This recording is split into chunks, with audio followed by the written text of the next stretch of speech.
ಭಾರತ ಪಾಕಿಸ್ತಾನ ನಡುವೆ ಯುದ್ಧದ ಕಾರ್ಮೋಡ ಆವರಿಸಿದೆ. ಪಾಕಿಸ್ತಾನಕ್ಕೆ ಬುದ್ಧಿ ಕಲಿಸಲು ನಮ್ಮ ಸೇನೆ ಸಮರಾಭ್ಯಾಸವನ್ನು ಮಾಡಿದೆ. ಪಾಕ್ಗೆ ಭಾರತೀಯ ನೌಕಾಪಡೆ ಖಡಕ್ ಆದಂಥ ಸಂದೇಶವನ್ನು ಕೊಟ್ಟಿದೆ. ಭಾರತೀಯ ನೌಕಾಪಡೆಯಿಂದ ಮಿಸೈಲ್ ಟೆಸ್ಟ್ ಮಾಡಲಾಗಿದೆ. ಯುದ್ಧಕ್ಕೆ ಸನ್ನದ್ಧವಾಗ್ತಾ ಇದೆ ನಮ್ಮ ಭಾರತೀಯ ಸೇನೆ. ಸಮರಾಭ್ಯಾಸದಲ್ಲಿ ತೊಡಗಿದೆ ನೌಕಾಪಡೆ. ಅರಬ್ಬಿ ಸಮುದ್ರದಲ್ಲಿ ನೌಕಾಪಡೆ ಸಮರಾಭ್ಯಾಸ ನಡೀತು. ಹಡಗು ನಿರೋಧಕ ಕ್ಷಿಪಣಿ ಪರೀಕ್ಷಾರ್ಥ ಉಡಾವಣೆ. ನಮ್ಮ ಸಾಮರ್ಥ್ಯ ನಮ್ಮದು ಗೊತ್ತಾಗಬೇಕಲ್ಲ, ತೋರಿಸ್ಬೇಕು ಎದುರಾಳಿಗಳಿಗೆ. ನಾವು ಟ್ರಯಲ್ ಮಾಡಬೇಕು, ಟೆಸ್ಟ್ ಮಾಡಬೇಕು. ಹಾಗಾಗಿನೇ ಮಾಡಿದ್ದಾರೆ ನೌಕಾಪಡೆಯವರು. ಮಲ್ಟಿಪಲ್ ಆ್ಯಂಟಿಶಿಪ್ ಅಂದರೆ ಹಡಗು ವಿರೋಧಿ ಕ್ಷಿಪಣಿ ಪರೀಕ್ಷೆ ನಡೆಸಿ ವಿಡಿಯೋವನ್ನು ಬಿಡುಗಡೆ ಮಾಡಿದ್ದಾರೆ ನಮ್ಮ ನೌಕಾಪಡೆಯ ಅಧಿಕಾರಿಗಳು.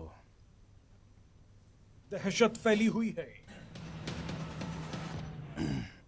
भारत ने पाकिस्तान के पास सबसे ಭಾರತ ಪಾಕಿಸ್ತಾನ ನಡುವೆ ಯುದ್ಧದ ಕಾರ್ಮೋಡ ಆವರಿಸಿದೆ. ಪಾಕಿಸ್ತಾನಕ್ಕೆ ಬುದ್ಧಿ ಕಲಿಸಲು ನಮ್ಮ ಸೇನೆ ಸಮರಾಭ್ಯಾಸವನ್ನು ಮಾಡಿದೆ. ಪಾಕ್ಗೆ ಭಾರತೀಯ ನೌಕಾಪಡೆ ಖಡಕ್ ಆದಂಥ ಸಂದೇಶವನ್ನು ಕೊಟ್ಟಿದೆ. ಭಾರತೀಯ ನೌಕಾಪಡೆಯಿಂದ ಮಿಸೈಲ್ ಟೆಸ್ಟ್ ಮಾಡಲಾಗಿದೆ. ಯುದ್ಧಕ್ಕೆ ಸನ್ನದ್ಧವಾಗ್ತಾ ಇದೆ ನಮ್ಮ ಭಾರತೀಯ ಸೇನೆ.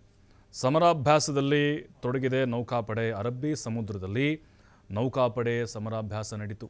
ಹಡಗು ನಿರೋಧಕ ಕ್ಷಿಪಣಿ ಪರೀಕ್ಷಾರ್ಥ ಉಡಾವಣೆ. ನಮ್ಮ ಸಾಮರ್ಥ್ಯ ನಮ್ಮದು ಗೊತ್ತಾಗಬೇಕಲ್ಲ, ತೋರಿಸ್ಬೇಕು ಎದುರಾಳಿಗಳಿಗೆ. ನಾವು ಟ್ರಯಲ್ ಮಾಡಬೇಕು, ಟೆಸ್ಟ್ ಮಾಡಬೇಕು. ಹಾಗಾಗಿನೇ ಮಾಡಿದ್ದಾರೆ ನೌಕಾಪಡೆಯವರು. ಮಲ್ಟಿಪಲ್ ಆ್ಯಂಟಿಶಿಪ್ ಅಂದರೆ ಹಡಗು ವಿರೋಧಿ ಕ್ಷಿಪಣಿ ಪರೀಕ್ಷೆ ನಡೆಸಿ ವಿಡಿಯೋವನ್ನು ಬಿಡುಗಡೆ ಮಾಡಿದ್ದಾರೆ ನಮ್ಮ ನೌಕಾಪಡೆಯ ಅಧಿಕಾರಿಗಳು. दहशत फैली हुई है। भारत ने पाकिस्तान के पास सबसे